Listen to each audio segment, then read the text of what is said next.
and welcome to our podcast. I'm Emma, and I'm here with Max. Today, we're going to talk about something that many English learners find difficult, but very important: grammar. Don't worry, we'll make it simple and fun, right, Max? Absolutely. Emma, grammar doesn't have to be boring or hard. It's like a puzzle. Once you learn a few simple tricks, it gets much easier to understand and use. That's right, Max. Let's start with something that everyone struggles with: sentence structure. Many learners mix up the order of words in a sentence. So here's our first hack. Remember the basic sentence formula. Yes, in English, a sentence usually follows this order: subject plus verb plus object. For example, I eat apples. I is the subject, eat is the verb, and apples is the object. Exactly. A lot of mistakes happen when people mix this up. But if you always follow the formula, you'll sound much better.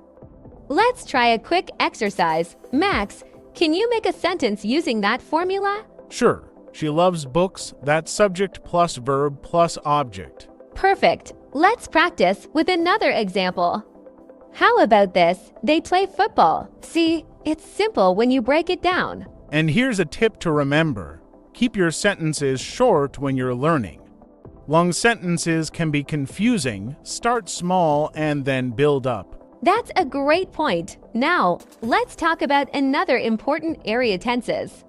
Many learners get confused with past, present, and future.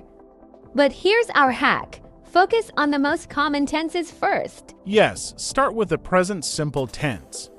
It's used for things you do every day. For example, I drink coffee. She goes to school. Easy, right? Very easy. Then move on to past simple. This is used for things that already happened. For example, I drank coffee. She went to school. And don't forget the future simple tense. It's for things you will do. For example, I will drink coffee. She will go to school. If you focus on just these three tenses: present, past, and future, you'll cover most of what you need for basic conversations. That's so true, and here's a bonus hack. Use time words like yesterday, today, and tomorrow to help you. For example, yesterday, I ate pizza. Tomorrow, I will eat pizza. Great advice, Max. Now let's move on to another tip: learning articles. Many people struggle with a, and the, but here's a simple rule. Use a or and for one thing, but when it's specific, use the. For example, I saw a cat. It means any cat. But if you say, I saw the cat, it means a specific cat. Yes, and don't forget, use an when the next word starts with a vowel sound. For example, an apple, an umbrella. Exactly. Articles can feel tricky at first, but if you practice them every day, they will become natural. Speaking of practice, here's another hack. Write simple sentences daily. Even one sentence a day can help you remember the rules. And don't be afraid to make mistakes. Mistakes are your best teachers. That's so true. Max, grammar is about practice, not perfection. Every mistake helps you get better. So let's dive right in. One of the most common problems learners face is with verbs that change forms, like irregular verbs. But don't worry, we've got a great hack for this. Instead of trying to memorize long lists, start with the most common irregular verbs that you use in daily life. That's a smart idea, Max. For example, focus on verbs like go, eat, see, get, and have. These are used all the time. Exactly. Let's take go as an example. In the present, you say, I go to school. In the past, it's I went to school, and in the future, I will go to school. Just practice sentences like this. And here's a tip for irregular verbs. Write them down as you hear or see them. For example, if you're watching a movie or reading a book and you notice a verb like saw or ate, write it in a notebook. Then, look up its present and future forms. That's such a great habit, Emma, and speaking of habits, let's talk about another hack: using grammar tools. There are so many apps and websites that can help you practice. Yes, apps like Grammarly or websites like Quillbit are great for checking your grammar. You can also use flashcard apps to test yourself on things like verb forms, tenses, and articles. Another cool idea is to turn grammar into a game. For example, when you're with a friend or a study partner, play a game where you correct each other's sentences. You can make it fun by giving points or prizes. Oh, I love that idea. And you can even do this by yourself.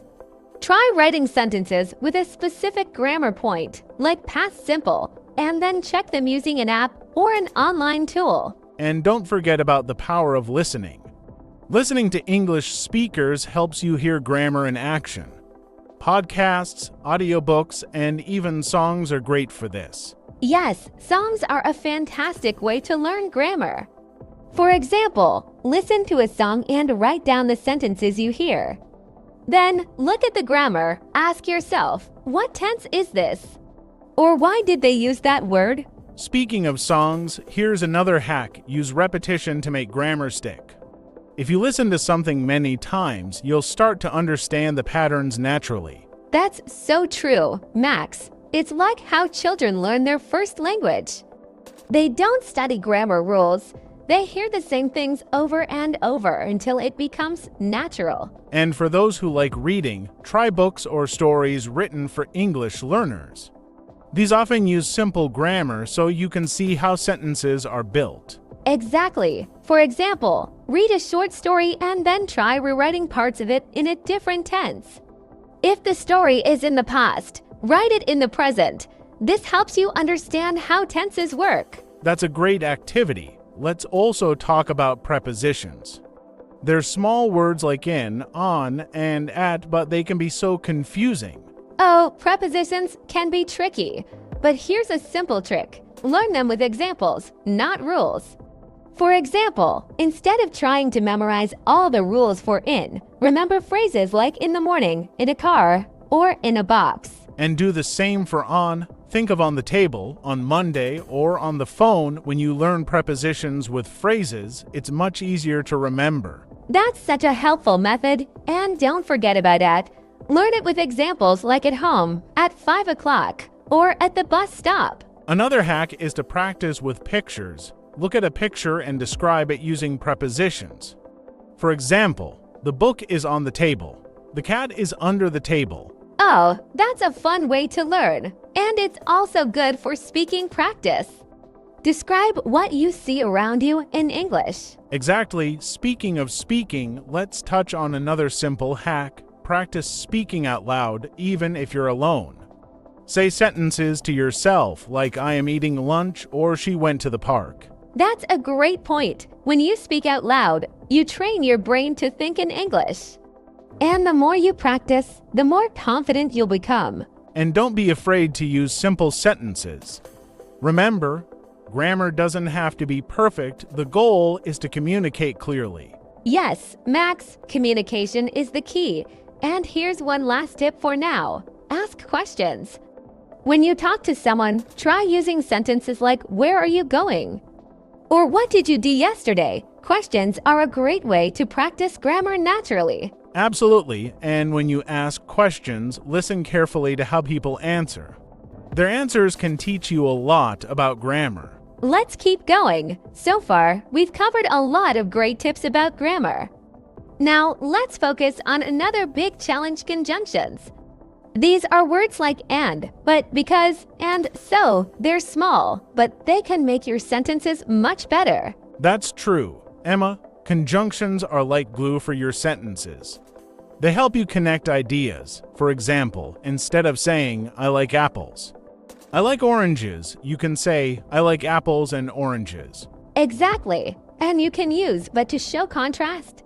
For example, I like apples, but I don't like bananas. It's simple, but it makes your sentences sound more natural. Another useful one is because. It helps you explain why. For example, I stayed home because it was raining. And don't forget so. It's great for showing a result. For example, it was raining, so I stayed home. That's such a good point, and here's a little hack. Practice making sentences with these conjunctions every day. Start with 2 simple ideas and connect them. For example, Let's practice right now. I'll give you two ideas. I'm tired and I need coffee. How would you connect them? Easy. I'm tired, so I need coffee. Perfect. Now let's talk about another area that learners often find difficult. Question words like who, what, where, when, why, and how. Oh yes, question words are so important. They help you ask the right questions and have better conversations. For example, you can say, "Where are you from?" or "What is your favorite food?" And here's a tip. When you practice these words, think about everyday situations. For example, if you're at a cafe, you can ask, "What's this special today?" or "How much does this cost?" That's a great idea, and you can even practice by talking to yourself. For example, imagine you're in a store. Ask yourself, "Where can I find the milk?" or "When does the store close?" Yes, Max, asking yourself questions is a great way to practice thinking in English. And speaking of questions, let's talk about something many learners struggle with: negative sentences. Negatives, they're actually easier than they seem. Just remember to add not to the verb. For example, I like coffee because I do not like coffee, or in short, I don't like coffee. That's right. And for the past tense, it's the same rule.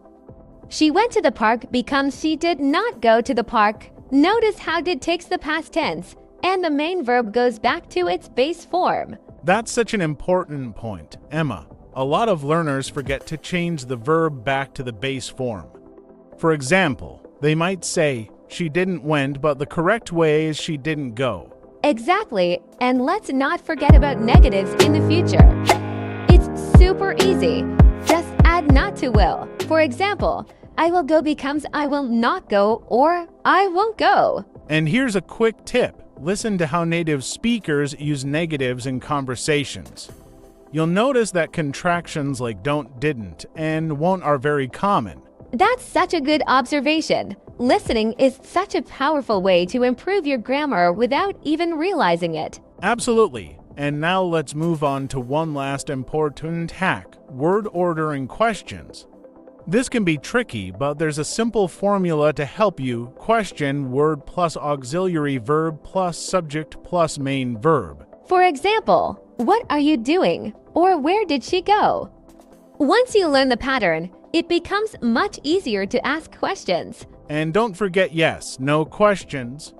They're even simpler. Just start with the auxiliary verb. For example, do you like pizza or did you go to the park? That's right. And for future questions, use will. For example, will you come to the party? Here's a fun way to practice. Think of a topic like food or travel and write down as many questions as you can. Then try answering them. That's a great exercise, Max. And remember, grammar doesn't have to be perfect when you're speaking. The goal is to communicate clearly. Exactly. Focus on making small improvements every day. Even 5 minutes of practice can make a big difference over time. Yes, and don't forget to share this podcast with your friends and family. And if you enjoyed it, subscribe to our channel for more tips on learning English. Thanks again for joining us. Keep practicing, and we'll see you next time. Bye. Bye.